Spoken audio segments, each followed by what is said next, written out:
Halo, perkenalkan kami dari kelompok 3 yang beranggotakan 3 orang dan nama saya Afra Birama, dua rekan saya Anissa Maharani dan Andi Susanto, di mana kami di sini membahas tentang inflasi di masa COVID-19. Langsung masuk ke materi. Pengertian inflasi. Inflasi merupakan suatu kondisi di mana kenaikan harga barang secara terus-menerus dalam satu periode. Dengan adanya kenaikan harga barang dan jasa akan mendorong masyarakat untuk melakukan kegiatan produksi sehingga perekonomian dapat dipacu untuk meningkatkan aktivitas produksi nasional. Dampak adanya COVID-19 terhadap tingkat inflasi. Pandemi COVID-19 masuk di Indonesia pada bulan Maret 2020. Bahkan tidak hanya di Indonesia, virus COVID juga meluas hingga beberapa negara. Beberapa kegiatan bisnis dan aktivitas lain terpaksa ditutup atau dihentikan demi mencegah makin merabaknya virus ini. Akibatnya, banyak pekerja terkena pemutusan hubungan kerja atau PHK. Terima kasih, lanjut. Berdasarkan data dari Dana Moneter Internasional IMF dan World Economic Outlook April 20, jumlah pengangguran di Indonesia juga diprediksi bertambah dari 5,3% di tahun 2019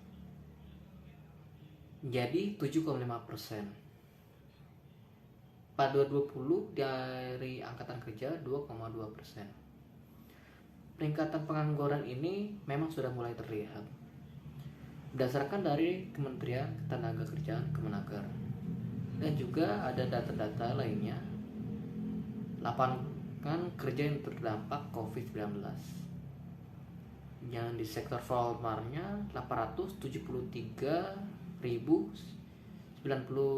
pekerja dirumahkan, 17.224 perusahaan, 137.489 perusahaan, 137.489 itu bekerja di PHK, 22.753 perusahaan, dan juga sektor informalnya itu 189.452 pekerja terdampak, 34.453 perusahaan.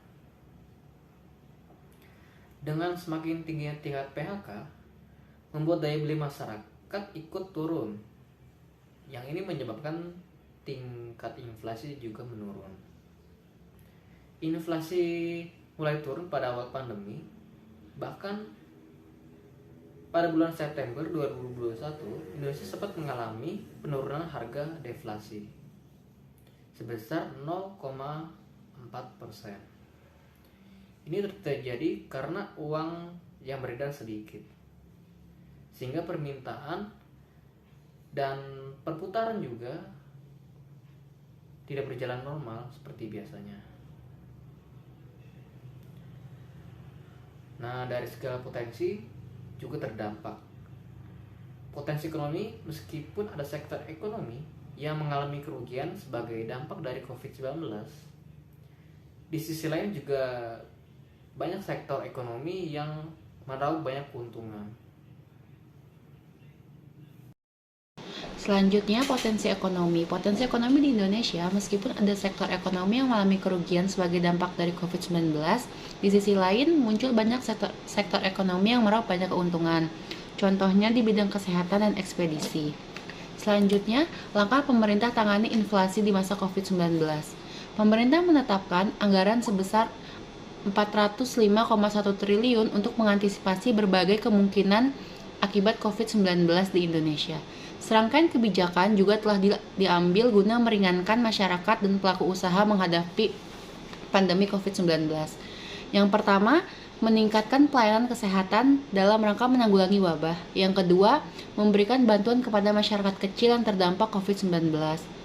Selain itu, kebijakan pemerintah juga diharapkan dapat mendukung dunia usaha untuk terus beroperasi dalam memenuhi kebutuhan masyarakat di Indonesia. Kesimpulan dari materi ini adalah inflasi memang tidak dapat dihindari dan tidak dapat dihilangkan dalam jangka waktu yang singkat. Apalagi di pandemi COVID-19 seperti ini. Tujuan jangka panjang pemerintah salah satunya untuk mengawal tingkat inflasi yang berlaku selalu dalam keadaan stabil.